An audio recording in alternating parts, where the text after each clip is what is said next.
Every NFL legend has a final chapter. Some went out on top while others quickly faded away. Today, we're looking at the last games of some of the most legendary running backs in NFL history.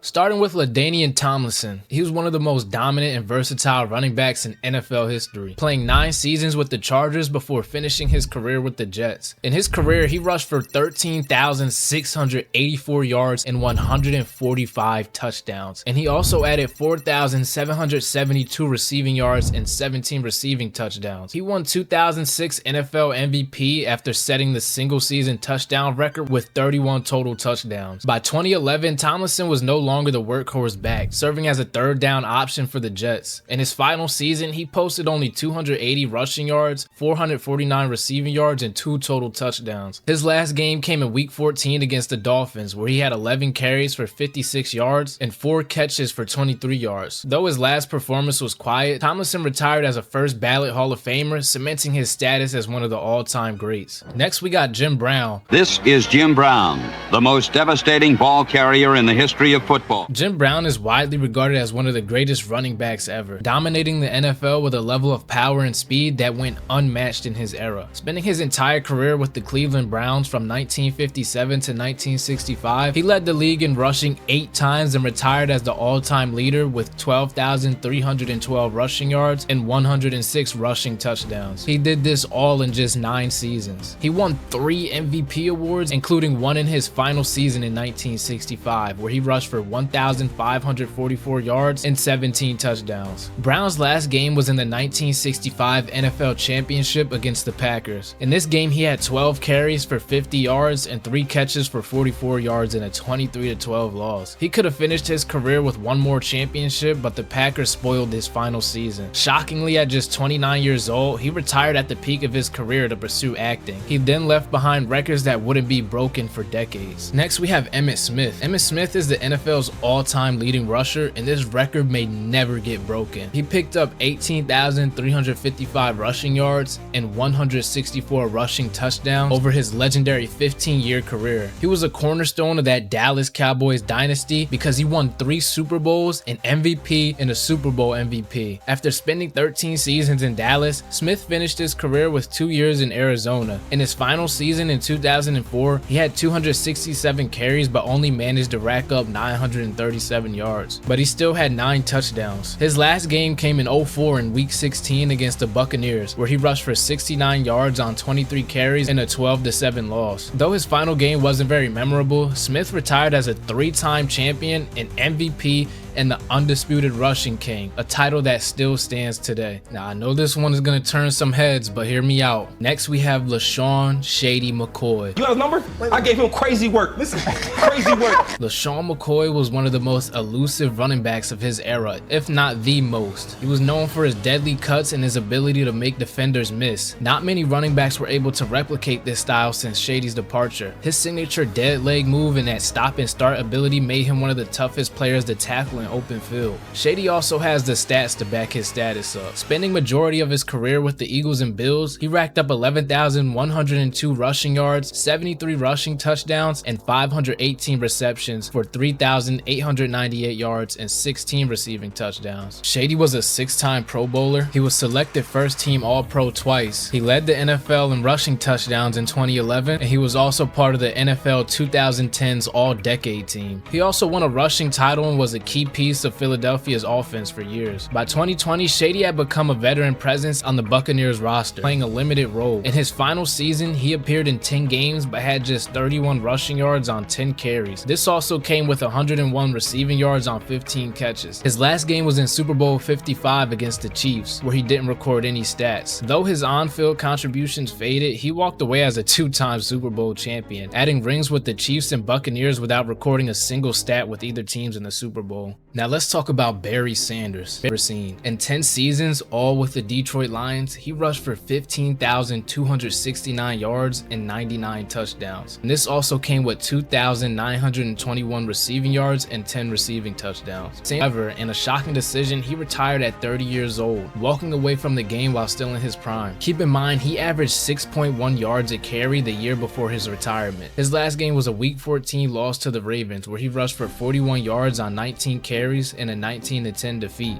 Unlike most players, Sanders left the game entirely on his own terms, saying that there was nothing really left to play for. I didn't see us as any kind of a serious Super Bowl contender. I felt like I was making a pretty clear decision. I just felt like in my mind, this is pretty much it. The reason I'm retiring is simple. My desire to exit the game is greater than my desire to remain in it. And that was the last we've heard of Barry Sanders in the NFL. Walter Peyton, also known as Sweetness, was one of the most complete running backs in NFL history. Spending his entire 13-year career with the Chicago Bears, he became the NFL's all-time leading rusher at the time, finishing with 16,726 rushing yards and 110 rushing touchdowns. This also came with 4,538 receiving yards and 15 receiving touchdowns. Peyton was the heart and soul of the Bears, leading them to Super Bowl 20 and winning 46-10 in 1985. Peyton's final season came in the 1987 season, where his production finally dropped off, rushing for 533 yards and 4 touchdowns. His last game came in the playoffs against Washington, where he rushed for 85 yards on 18 carries and caught 3 passes for 20 yards. He had a good final game, even though the result was a 17-21 playoff loss, but Peyton retired as the best running back the league had ever seen at the time.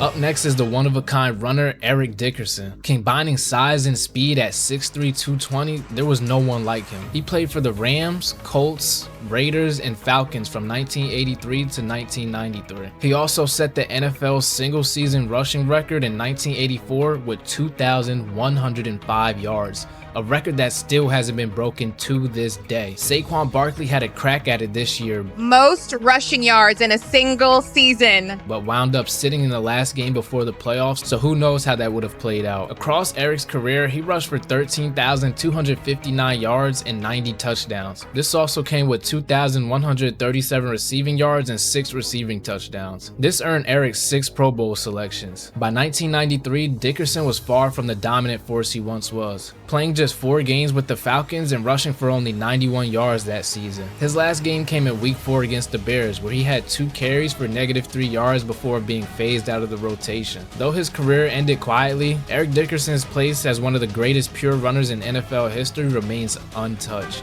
Now we have Adrian Peterson. AP was one of the most physically dominant running backs of his generation, known for his power, speed, and his relentless running style. He played for the Vikings, Saints, Cardinals, Washington football team, Lions, Titans, and Seahawks. In his final season, he had 98 rushing yards and 2 touchdowns. His last game came in Week 4 of the 2021 season with the Seattle Seahawks against the 49ers. In this game, he rushed for 16 yards on 11 carries and scored a touchdown. Even in his last game, he found the end zone, adding his 120th rushing touchdown to his Hall of Fame career. Moving on, now we got Marshawn Lynch, also known as Beast Mode. Lynch was one of the most physical and exciting runners in NFL history, playing for the Bills, Seahawks, and the Raiders. He rushed for 10,413 yards and 85 rushing touchdowns, becoming an icon in Seattle for his physical running style and unforgettable moments, including the Beastquake run. That run speaks for itself. You don't have to say too much for that. After retiring in 2018, Lynch made a return to the Seahawks in 2019 for their playoff push. In his final season, he played just 1 regular season game, rushing for 34 yards on 12 carries and a touchdown. His last game came in the divisional round against the Packers, where he rushed for just 26 yards on 12 carries, but scored 2 touchdowns in the process. There wasn't much running room this game, but even in his final moments, Lynch stayed true to his beast mode reputation, walking away on his own term. Now we got Jerome the Bus Bettis. He was one of the most powerful running backs in NFL history, and you could imagine that just from his nickname. Playing for the Rams and Steelers, he rushed for 13,662 yards and 91 rushing touchdowns, becoming the heart of Pittsburgh's offense for a decade. By 2005, Bettis was already nearing the end, but he returned for one last run with the Steelers, hoping to win a championship. That year, he only rushed for 368 yards but had 9 touchdowns, playing a key role in short yardage situations. His final game was the biggest of his career, Super Bowl 40. In this game, he rushed for 43 yards on 14 carries and the Steelers' 21-10 win over the Seahawks. Bettis retired as a champion in his hometown of Detroit, being a part of one of the greatest send-offs in NFL history.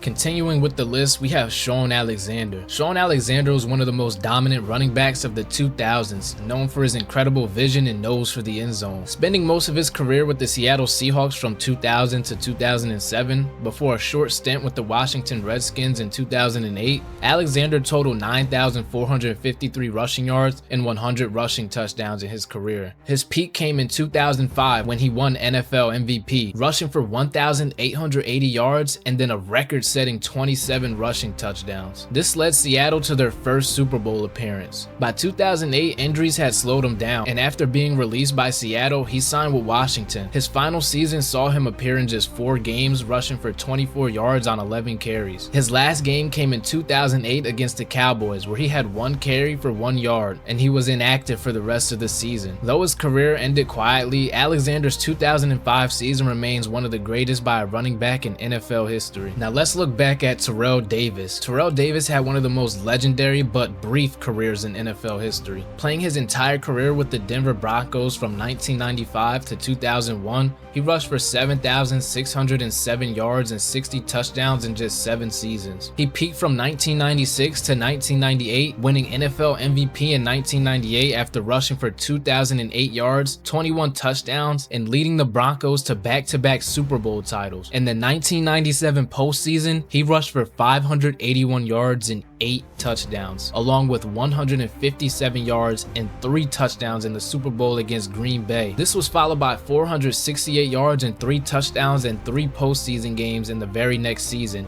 including 102 yards in the Super Bowl against the Falcons. Unfortunately, injuries cut his career short, and by 2001, knee problems forced him into retirement. His final season saw him play in just 8 games, rushing for 701 yards and no touchdowns. His last game came in Week 16 against the Colts. In this game, he rushed for 82 yards on 18 carries in a 29-10 loss. Davis retired shortly after, but still earned a Hall of Fame induction for his incredible playoff performances and his dominant peak. Now we got the workhorses of workhorses, Frank Gore. Frank Gore, he was the definition of longevity. This dude played an insane 16 seasons in the NFL and has only played less than 14 games in a season once. He spent time with the 49ers, Colts, Dolphins, Bills, and Jets dating from 2005 to 2020. He rushed for 16,000 yards on the dot and 81 touchdowns, finishing 3rd all-time in rushing yards. Known for his consistency and durability, Gore rushed for over 1,000 yards in 9 different seasons. His final season came in 2020 with the New York Jets, where at 37 years old, he still managed to rush for 653 yards and 2 touchdowns. His last game was in Week 16 against the Browns, where he rushed for 48 yards on 14 carries, getting to 16,000 career rushing yards in the process. Gore never officially retired until he was 39, but he walked away as one of the toughest and most reliable backs the game has ever seen. And finally, we got Marshall Faulk. Marshall Faulk was one of the most complete running backs in NFL history, capable of dominating both as a rusher and a receiver. Playing for the Colts from 1994 to 1998 and the St. Louis Rams from 1999 to 2005,